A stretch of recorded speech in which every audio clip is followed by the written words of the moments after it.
It's always a little worrisome and slightly unsettling to see movie collections being celebrated more than the actual movie. It could be Pathaan, Jawan, or even Barbie with that entirely made up box office achievement Golden Globe rubbish. As a film critic, you try to ignore it until you watch a movie like Fighter and realize how absolutely complete the commodification of Hindi cinema has become. Let's try to get into it. Hey all, my name is Sucharita. Welcome back to my channel where we talk about movies and occasionally with those making them. I've started to bring to you some coverage from my time at the Sundance Film Festival, so please wo dekhna bhi shuru kar do. Abhi ke liye let's take a look at Siddharth Anand's Fighter starring Deepika Padukone and Hrithik Roshan in the lead roles, now in movie theaters.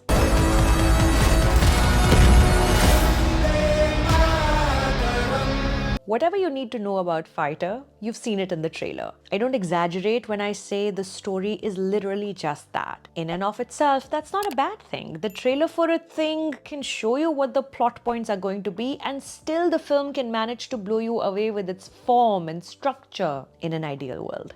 The world Fighter exists in is what I call the formless film field, a dimension covered in a faint mist in which structure, acts, conflicts, journeys, and arcs loosely swirl around before vanishing wispily. It's a parallel, more simple realm where there is little difference between Instagram reels specifically created for our ever-shrinking attention span and what counts as cinema. In this universe, one may or may not care for stories to be coherent as long as they occupy as much space as popular culture will allow them. The formless film field is filled with a frightening number of fan favorites, movie stars fawning all over each other, pretending to bring you big entertainment, but eventually only interested in the cartoonish money symbols flying around their viewers' heads. Occasionally, an athlete comes along with Jawan, while staying in this field manages to utilize the 3 seconds at a time that we are now willing to give to anything visual and strings together a semblance of a sustained screenplay with something to say. But for the most part,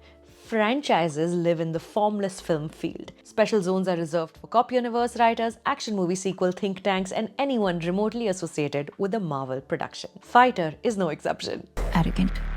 Confident. Hrithik Roshan is Shamsher Pathania, aka Patty. Deepika Padukone is Meenal Rathore, Minnie. Along with a bunch of others, they're a part of some special unit called the Dragon Squad, under the bossmanship of Anil Kapoor as Rocky, whose default setting from scene 1 to last is pissed off. I miss the days when the only thing one could fault the always reliable and frankly stunning Anil Kapoor for was his participation in the race movies. That over the last few months has changed. Now some effort is made by Siddharth Anand and co-writer Ramon Chib to give these characters some shades of realism. Like Patty has angst from an unfinished love story. Meenal has a father who for some inexplicable reason doesn't approve of his overachieving daughter only because she's in the Air Force. And Rocky has his own bone to pick with Patty outside of their professional relationship. Now, as far as I could tell, this is Army veteran turned TV producer Ramon Chib's first feature film screenplay, though it's giving a little J.K. Rowling and her later Fantastic Beast movies. 4 F-16 Pakistan से श्रीनगर की तरफ बढ़ रहे हैं। अब terror attack नहीं,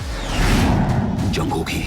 All of this character work, though, is secondary because danger looms closer every day and everyone will soon have no option but to come together as a team. India must win. One would think this is a classic hero has to surpass unsurmountable odds to beat the bad guy story. If not an underdog story, then at least one with some unfair disadvantage to the good side, right? Except the hyper-nationalistic and jingoistic cinema of Bollywood as it exists in 2024 doesn't quite believe in the David versus Goliath structure anymore. Hubris doesn't allow our good guys to seem anything less than perfect at all times. Even when they're making wrong decisions, somehow it's still Pakistan's fault. Nearly 4 years ago, when Janhvi Kapoor starrer Gunjan Saxena showed the gendered fault lines in the IAF based on a real person's very real story, the Indian Air Force wrote to the censor board alleging that the film portrayed the institution in bad light. So now when we show a woman in an all-male strike force, her main job is to fall in love with the main guy, dance in 3 Pathaan Redux songs, and fly a chopper in one scene. There's no room for nuance. No one wants anyone's feelings to be hurt. Except the people from Pakistan.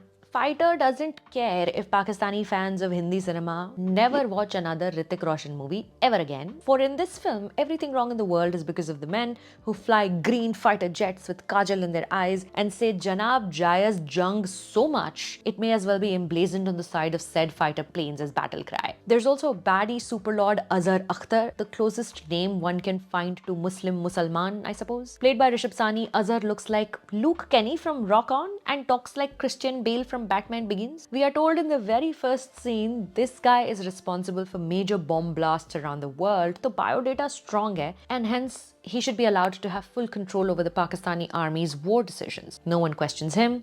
Neither do we. He growls and scowls, and your only expectation from this guy is, I hope he dies. Fighter is asking for blood, make no mistake. POK का मतलब है Pakistan occupied Kashmir. तुमने occupy किया है. मालिक हम हैं. Valiant attempts are made by dialogue writers Abbas and Hussain Dalal, and perhaps Biswapati Sarkar, who is also credited with additional dialogue, to emphasize कि Islamophobic नहीं है film. There should be no civilian casualties क्योंकि हमारी जंग देश से नहीं आतंकवादियों से है. But the itty-bitty subtlety is lost under Patty claiming Kashmir for India by yelling Malik hum hai, proceeding to threaten an India-occupied Pakistan before screaming Jai Hind a couple of times. Another person says, rule se zyada zaruri jeet hai sir. Another says, ab jang hogi. But lest the proceedings become too propaganda adjacent, one day before Republic Day of India, editor Arif Sheikh quickly, if haphazardly, cuts away to a hyper-sexy song sequence. It's a treat for the eyes, like cheerleaders running onto a sports field with pom-poms before players rush at each other bloodlustily again. Except Hrithik and Deepika are doing all the jobs. After the aesthetic respite, we return to regular programming with dialogue like उन्हें सबक सिखाना है तो उनकी भाषा में जवाब देना होगा, reminding you कि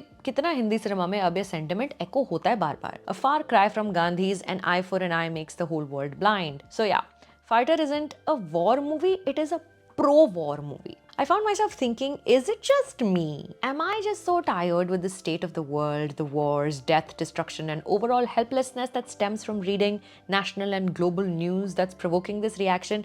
Or the lack of a reaction in me, really? It's kind of cool only, na, that they've used real jets and tarmacs and all kinds of things to bring this film to life. So, I tried to look away from the warmongering for a bit, only to find my attention focused on counting the number of times an Asian Paints billboard showed up. I want to say 4, with a consolidated screen time of about 45 seconds. Well done, MBA man, whose assignment this was at Asian Paints. I hope you get a raise. Further in my attempt, I wondered why Hrithik Roshan's Ray-Bans say Ray-Ban and Deepika's don't. I know hers are Ray-Ban because I have the same pair. When Patty practices kickboxing on an HRX punching bag, does Hrithik Roshan make money? Or is the HRX branding a part of his overall deal for Fighter? I said at the beginning of this sort of defeated review, Fighter is what happens when we completely commodify cinema. Everyone is in service of the money this movie is expected to earn. Cinema is a business after all, kehne wale will be happy to see Fighter is nothing but business. If that is good enough for you, go watch it in a movie theatre. It thanks our current Minister for Information and Broadcasting by name before it starts, so at least no letters will go to the censor board this time, hopefully. ईंट का जवाब पत्थर से देने आए हो? नहीं, धोखे का जवाब. Incoming missile. बदले से. So, on a scale of 1 to 10, Fighter is one scene cameo Sharib Hashmi gets where he talks in a crude Russian accent to foil Pakistani plans, wearing a uniform that identifies him as Vardhaman, the name of the actual IF pilot who was held captive behind enemy lines. The cringy comedic tone of the scene really blurring the lines between homage and sketch comedy. Up next on the channel is director Shruti Talati's interview from Sundance, jinki film Girls Will Be Girls, produced by Richa Chadda, was in the official competition at the film festival. To know more about the film, subscribe kar lijiye channel ko. My name is Sucharita. Thank you for stopping by.